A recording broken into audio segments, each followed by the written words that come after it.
ভারতের লোকসভা নির্বাচনের বাকি আর মাত্র এক সপ্তাহ। তবে এর আগেই ভারত জুড়ে চলছে মোদির শুদ্ধি অভিযান। এই অভিযানকে বিরোধীদের দমনপীড়নের কৌশল হিসেবে দেখছেন অনেকেই। যদিও এমন অভিযোগ মানতে নারাজ মোদি। উল্টো যে যাই বলুক না কেন, দুর্নীতিবাজ আর দেশ বিরোধীরা কোনো অবস্থাতেই ছাড় পাবে না বলে আবারও হুঁশিয়ারি উচ্চারণ করেছেন তিনি। শুক্রবার ভারতের গণমাধ্যমকে দেওয়া এক সাক্ষাৎকারে এ কথা জানান ভারতের প্রধানমন্ত্রী। देश के खिलाफ बहुत खतरनाक ऐलान किया है। এর মধ্যেই পশ্চিমবঙ্গের দীঘায় 2 সন্ত্রাসীকে আটকের ঘটনায় সম্প্রতি রাজনৈতিক টানাপোড়েনের জেরে পশ্চিমবঙ্গকে সন্ত্রাসীদের স্বর্গরাজ্য বলে অভিহিত করে বিজেপির আইটি সেল।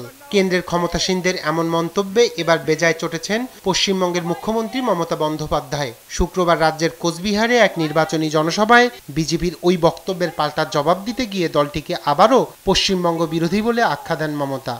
আর তোমরা হচ্ছে মাফিয়াদের সর্দার, লজ্জা করে না? তোমার প্রার্থী একজন গুন্ডা, মা বোনদের সম্মানহানি করে।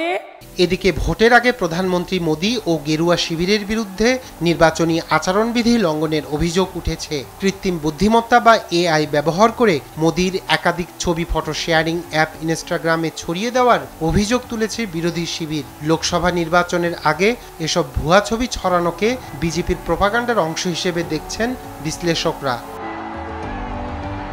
রায়হান কবির শুভ্র, নিউজ ডেস্ক, দেশ টিভি।